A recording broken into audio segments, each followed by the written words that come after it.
सम्मानीय सभामुख महोदय, सभामुख महोदयको अनुमतिले सबैभन्दा पहिले म यो प्रतिनिधि सभाको अधिवेशनमा सहभागी हुनुहुने सबै मान्य सदस्यहरू र संसदमा प्रतिनिधित्व गर्नुहुने सबै राजनीतिक दलहरूलाई बैठकमा हार्दिक स्वागत गर्न चाहन्छु र हार्दिक शुभकामना पनि व्यक्त गर्न चाहन्छु।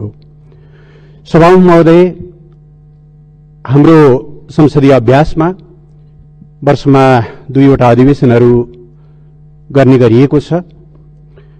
त्यसमध्येको यो हिउँदे अधिवेशन अर्थात् विधेयक अधिवेशन मूलतः विधि निर्माणमा केन्द्रित हुने गरेको छ भनेदेखि वर्षीय अधिवेशन अर्थात् बजेट अधिवेशन मूलतः सरकारको वार्षिक नीति र कार्यक्रम तथा बजेटमा केन्द्रित हुने गरेको छ।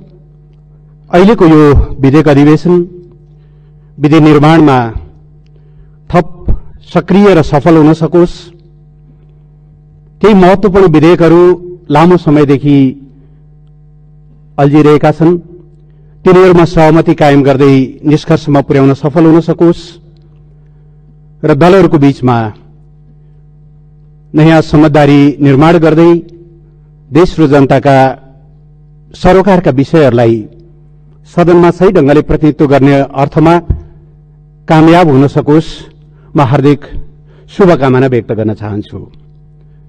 सभामुख महोदय, फागुन 11 गतेको सर्वोच्च अदालत संवैधानिक इजलासको फैसलाबाट प्रतिनिधि सभा पुनर्स्थापना भएको छ।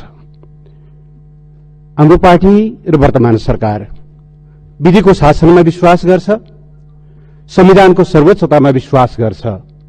हामीले अवलम्बन गर्दै आएको जनताको बहुदलीय जनवादले संविधानको सर्वोच्चता, विधिको शासन, न्यायपालिकाको स्वतन्त्रता या शक्ति पृथकीकरण, बहुलता र मानव अधिकारको प्रत्याभूति जस्ता कुरालाई आफ्ना सिद्धान्तका अविभाज्य अंगको रूपमा स्वीकार गरेको अवस्था छ। त्यस अर्थमा यो फैसला, यसप्रति राजनीतिक दलहरूका आफ्ना दृष्टिकोणहरू हुन सक्छन्, तर सरकारले यसलाई स्वीकार गर्दै यसलाई कार्यान्वयनमा लगिसकेको अवस्था छ र प्रधानमन्त्रीको सिफारिशमा सम्मानीय राष्ट्रपतिज्यूले आह्वान भए अनुसार नै गएको फागुन 23 गतेदेखि यो अधिवेशन चलिरहेको छ। सभामुख महोदय, सरकारको एउटा दृष्टिकोण थियो। त्यो दृष्टिकोण अहिलेका चालू समस्याहरूको समाधानका लागि ताजा जनादेश उपयुक्त हुन्छ, जनताको अभिमत नयाँ ढंगले लिएर नै मुलुकका समस्याहरूको समाधान गर्न सकिन्छ भन्ने उसको बुझाइ थियो। तर सर्वोच्च अदालतले त्यसो गर्न उचित नहुने निष्कर्ष निकालेको छ र सर्वोच्च अदालतको फैसला अनुसार अब हामी यही सदनभित्रैबाट, यही प्रतिनिधि सभाभित्रबाट, संघीय संसदभित्रबाट राजनीतिक स्थायित्व खोज्न हामीलाई एउटा बाध्यात्मक स्थिति अथवा एक खालको निर्देशन प्राप्त भएको छ। तर सम्मानीय सभामुख महोदय, म एउटा कुरातिर ध्यान आकर्षण गर्न चाहन्छु। हामी प्रतिनिधि सभा पुनर्स्थापनापछि जुन ढंगले अगाडि बढ्न खोजिरहेका छौं र सुरुका केही बैठकहरू जसरी अगाडि बढे तिनीहरूले राम्रो संकेत भने गरेनन्। सभामुख महोदय, संविधानले केही सदन सञ्चालनसँग सम्बन्धित, अध्यादेशसँग सम्बन्धित केही प्रष्ट व्यवस्थाहरू गरेको छ। सदनका बैठकहरू नचलेको बेलामा सरकारले अध्यादेश ल्याउन सक्ने र ती अध्यादेशहरू संसदको बैठकमा प्रस्तुत गर्नुपर्ने, संसदको पहिलो बैठकमा प्रस्तुत गर्नुपर्ने संवैधानिक व्यवस्था छ। तर हामी यस्तो अवस्थामा पुग्यौं कि अत्यावश्यक र ज्यादै जनजीवनसँग सरोकार राख्ने विधेयकहरू समेत, उदाहरणको निम्ति एसिड आक्रमण जस्तो अत्यन्त जघन्य अपराध जसले दर्जनौं किशोरीहरूको, युवतीहरूको जीवनमा गम्भीर शारीरिक र मानसिक आघात पुगेको छ, जसको क्षतिपूर्ति सम्भव छैन, त्यसलाई कठोर सजाय दिनको निम्ति सरकारले अध्यादेश लिएर आयो। हामी त्यसलाई छलफलमा लग्न सकेनौं अथवा टेबल पनि गर्न पाएनौं। यसबीचमा खोपको, कोरोना विरुद्धको खोपको आपतकालीन प्रयोगका लागि सरकारले अध्यादेश ल्यायो। त्यो जस्तो एउटा जीवनदायिनी विषयमा पनि हामीले सहमति जुटाउन सकेनौं। बलात्कार र यौनजन्य कसुरका निम्ति सजाय बढाउन अर्को अध्यादेश आएको थियो। त्यसैगरी टीआरसी संक्रमणकालीन न्यायलाई टुङ्गोमा पुर्याउनका निम्ति आयोगहरूको म्याद बढाउनका निम्ति ल्याइएका केही अध्यादेशहरू, जसमा मलाई लाग्छ सदनमा विमति हुनुपर्ने कुनै कारण नै छैन, तर यस्ता विषयमा समेत हामी प्रवेश गर्न सकेनौं। यहाँसम्म कि हाम्रा सहकर्मी माननीयहरू या पूर्व माननीयहरू जो दिवंगत हुनुभएको छ, उहाँलाई श्रद्धाञ्जली दिनका लागि समेत हामीले 3-4वटा बैठक कुर्नुपर्ने अवस्था सृजना भयो।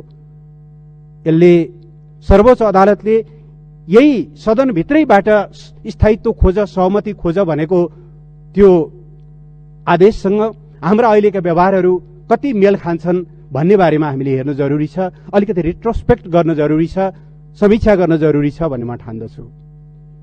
सर्वोच्च अदालतले अर्को पनि फैसला गर्यो। फागुन 23 गते सम्माननीय सभामुख महोदय, अदालत स्वतन्त्र छ फैसलाहरू गर्नको लागि, तर मैले प्रतिनिधित्व गर्ने राजनीतिक दल र वर्तमान सरकार सर्वोच्च अदालतका फैसलाहरू आउँदा न लड्डु खाएर खुसियाली मनाउँछ न त झोक्राएर नै बस्छ। सर्वोच्च अदालतले आफ्नो ढंगले फैसला गरेको छ, उसले जे देखेको सब त्यो फैसला गरेको छ। तदनुरूप आफ्ना व्यवहारलाई अगाडि लैजाने दायित्व हाम्रो हो। सरकारको हिसाबले भन्ने हो भने, प्रधानमन्त्रीको हिसाबले भन्ने हो भने हामी दुईटै मुद्दा हारेका छौं, तर पनि हारे पनि हामीले न अदालतलाई कुनै आलोचना या आक्षेप लगाएका छौं न या अरू कुनै ढंगले अगाडि बढेका छौं। फागुन 23 को फैसलापछि हामीले गएको 3 वर्ष अगाडि सुरु गरेको नेपालमा वामपन्थी राजनीतिक दलहरूलाई एकताबद्ध बनाउँदै अगाडि लैजाने हाम्रो जो एउटा प्रयास थियो, त्यो प्रयासमा तत्कालका लागि पूर्ण विराम लागेको अवस्था छ, या कमसेकम पनि अल्प विराम लागेको अवस्था छ। यद्यपि अदालतले पनि र निर्वाचन आयोगले पनि ढोका बन्द गरेको होइन, मिलेर जानका लागि अहिले पनि ठाउँ छ, तर पनि तत्कालका लागि तिमीहरूले जुन नाममा पार्टी दर्ता गर्यौ त्यो नाम पहिले दर्ता भइसकेको हुनाले तिमीले त्यो दर्ता गरेको नाम मिलेन, त्यसकारणले तिमी पुरानै ठाउँमा फर्क, मिल्ने हो भने फेरि नयाँ नाम लिएर आऊ सहमतिका साथ भनेको अवस्थाभित्र हामी पुरानै ठाउँमा फर्केका छौं। एक किसिमले हेर्ने हो भने हाम्रा 3 वर्षदेखिका प्रयासहरू शून्यमा पुगेका छन्। यद्यपि एकीकरणका आफ्नै खालका संकटहरू थिए सभामुख महोदय। कस्तो थियो भनेदेखि एउटा लोककथाको प्रसंग जस्तो, झरीमा रुच्दै गरेको ऊँटलाई बुढी आमाले साह्रै टिठाएर ओत लाग्न पहिले सुँड घुसाउन दिनुभयो, पछि सिंगै शरीर घुसाउन दिनुभयो, भरे त बुढी आमा नै बाहिर जानुपर्ने, उहाँ नै बेघरबार हुनुपर्ने जस्तो एकीकरणको जुन एउटा अवस्था थियो, त्यसले एकीकरण कसरी अगाडि बढ्थ्यो अदालतको यो फैसला नभएको भए पनि त्यो त आफ्नो ठाउँमा छ, तर पनि हामी निष्कर्षमा पुग्न सकेनौं। अहिले नयाँ ढंगले अगाडि बढ्नुपर्ने परिस्थिति भएको छ। म सरकारको तर्फबाट, सत्तारूढ पार्टीको तर्फबाट सभामुख महोदय, सर्वोच्च अदालतका यी दुईटै फैसलाप्रति हाम्रो सम्मान छ र हामीले यी दुईटै कुरालाई कार्यान्वयन गरेर जान्छौं। हामी फैसला अनुकूल आउँदा विजय उत्सव मनाउने या प्रतिकूल आउँदा झोक्राएर बस्ने गल्ती गर्दैनौं। राजनीति दलहरूले तय गर्ने कुरा हो, राजनीतिक दलहरूले निर्धारण गर्ने कुरा हो, त्यसको न्यायिक सम्परीक्षण चाहिँ सर्वोच्च अदालतले गर्न सक्छ भन्ने बारेमा हामीले स्वीकार गरेको विधि हो। त्यसमा चित्त बुझ्नु नबुझ्नु आफ्नो कुरा भयो, हामी त्यसरी अगाडि बढ्छौं। सम्माननीय सभामुख महोदय, यति कुराहरू राखिसकेपछि यसबीचका केही महत्वपूर्ण सन्दर्भहरू यो सम्मानित सदनले थाहा पाउनु जरुरी हुन्छ भनेर म केही कुराहरू सभामुख महोदयको अनुमतिले राख्न चाहन्छु। सभामुख महोदय, हामीले 2072 सालमा संविधान सभाबाट एउटा ऐतिहासिक उपलब्धि हासिल गर्यौं। जनताका प्रतिनिधिहरूबाट लेखिएको संविधान हामीले जारी गर्यौं। त्यो आफैमा एउटा ऐतिहासिक परिघटना थियो। त्यो परिघटनाको क्रममा तत्कालीन संविधान सभाभित्र रहनुभएका केही माननीय सदस्यहरू, केही राजनीतिक दलहरू असहमत हुनुभयो। उहाँहरू त्यो प्रक्रियाबाट बाहिरिनुभयो, संविधानको विपक्षमा उभिनुभयो। यद्यपि आज आइपुग्दाखेरि त्यति बेला संविधान सभामा रहेका सबै राजनीतिक दलहरू हामी एकै ठाउँमा छौं। संविधानप्रति आलोचनात्मक दृष्टिकोण हुनु एउटा कुरा हो, तर संविधानप्रति सदनभित्र रहेका सबै दलहरूको एउटा साझा अवधारणा छ। आज संविधान सबैको सर्वस्वीकार्य दस्तावेज बनेको छ, निकै खुसीको कुरा हो। तर त्यति हुँदाहुँदै पनि सभामुख महोदय, संविधान जारी हुँदा दुईटा पक्ष संविधानको यो मूलधारभन्दा बाहिर रहे।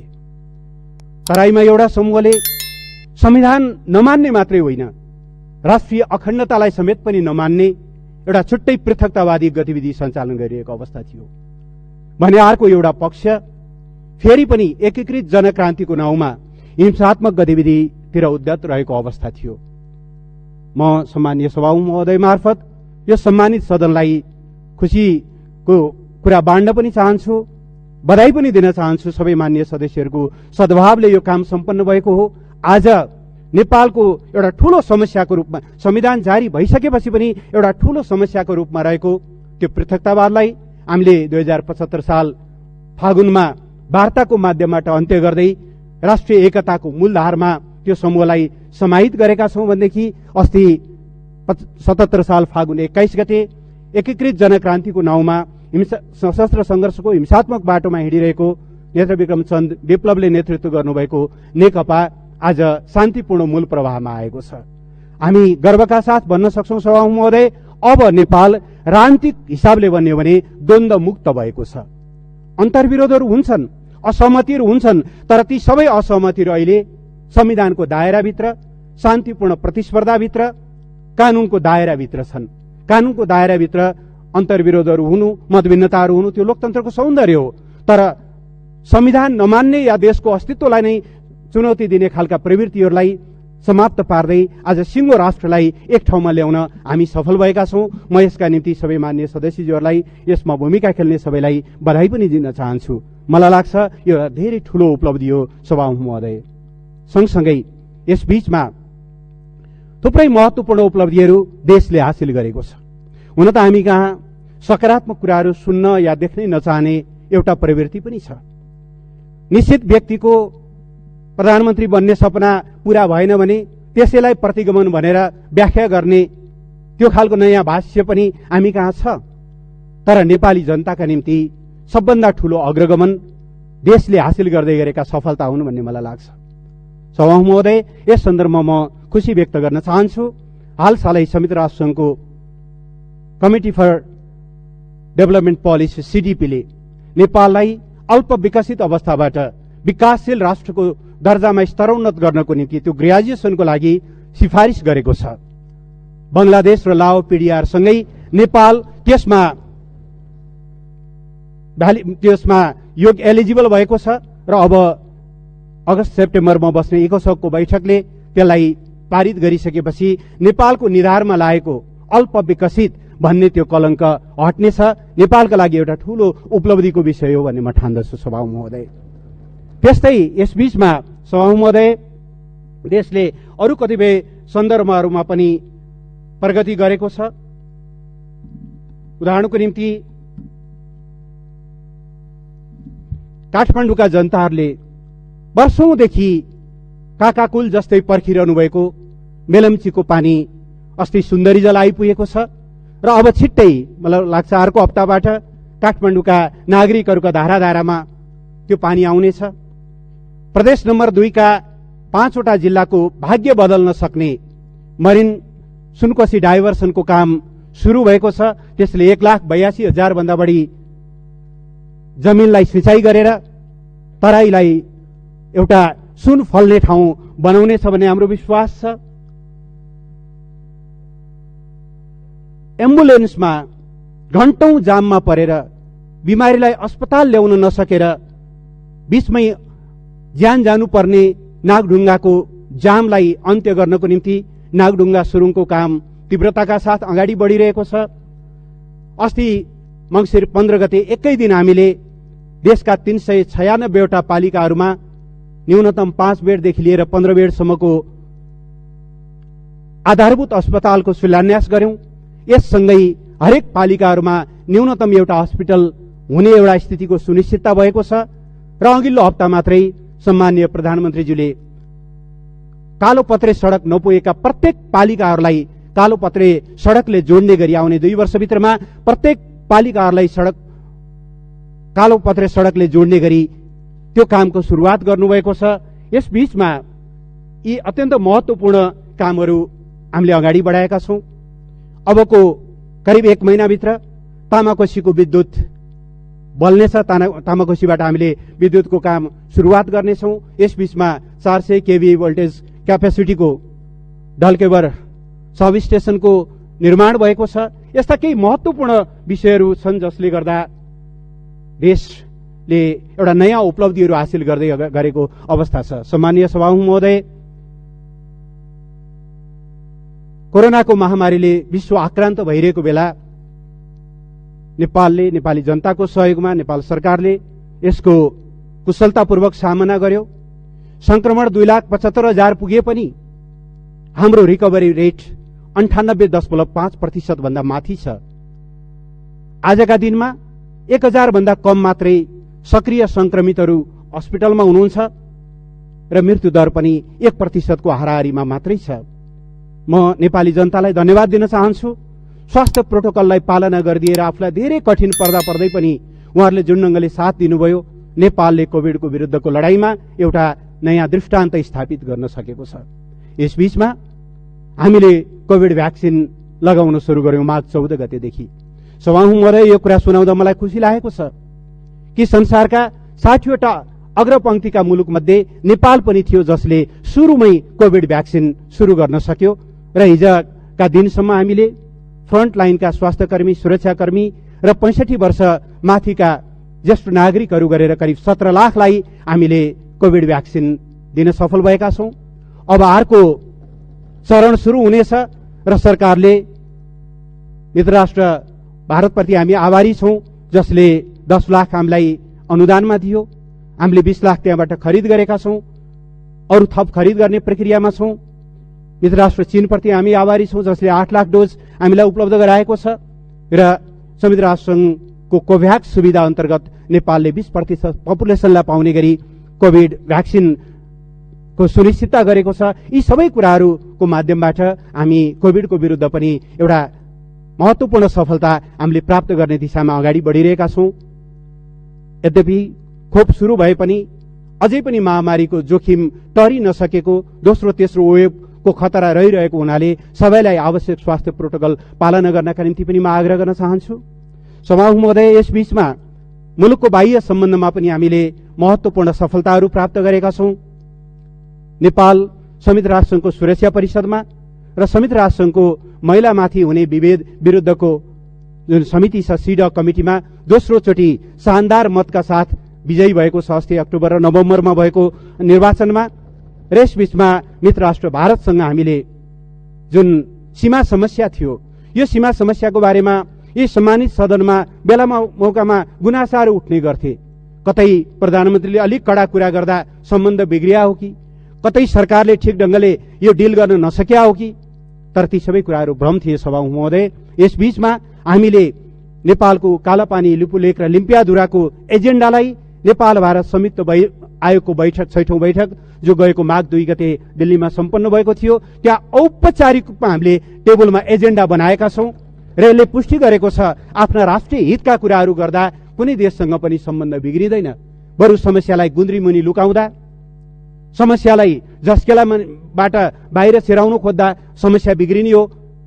एउटा विश्वासका साथ कुराकानी गर्दा सम्बन्ध बिग्रिन्छ भन्ने होइन। यसरी हामी अगाडि बढेका छौं। यस बीचमा सगरमाथाको उचाइ नेपालले आफ्नै पौरखबाट, आफ्नै प्राविधिकहरूबाट मापन गरेर मित्र राष्ट्र चीनसँग समेत समन्वय गरेर हामीले त्यसको नयाँ उचाइ विवाद रहित ढंगले 8848.86 मिटर हुने गरी त्यसको घोषणा पनि गरेका छौं। र यसरी सारमा सभामुख महोदय, मुलुकले यसबीचमा महत्त्वपूर्ण सफलताहरू प्राप्त गर्दै गरेको छ।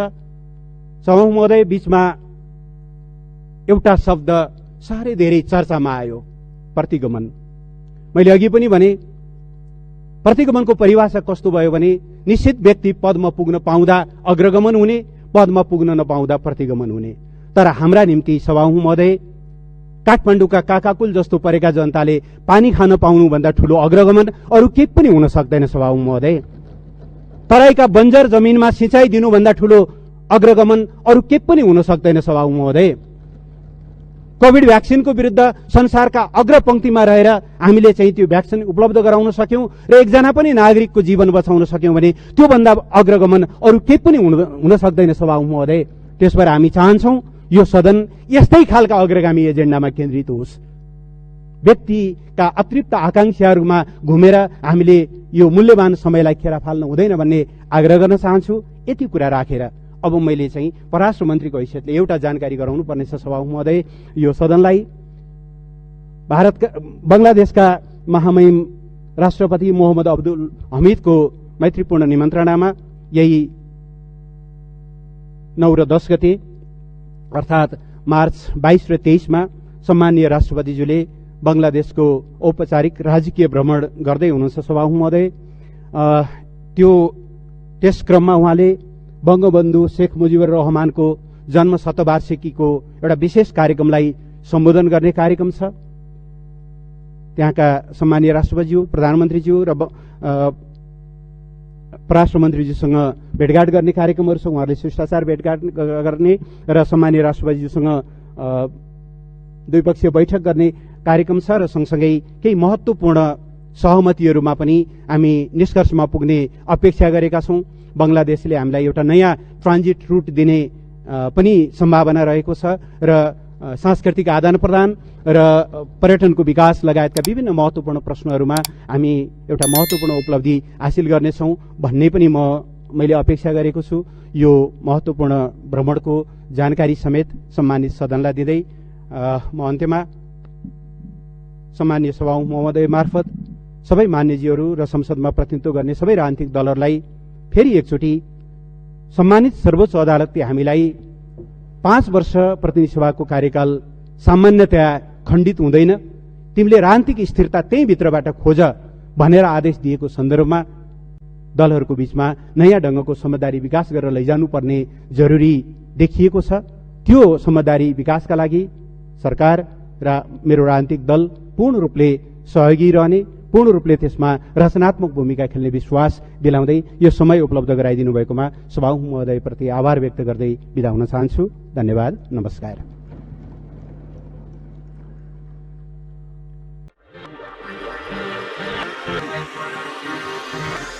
We'll be right back.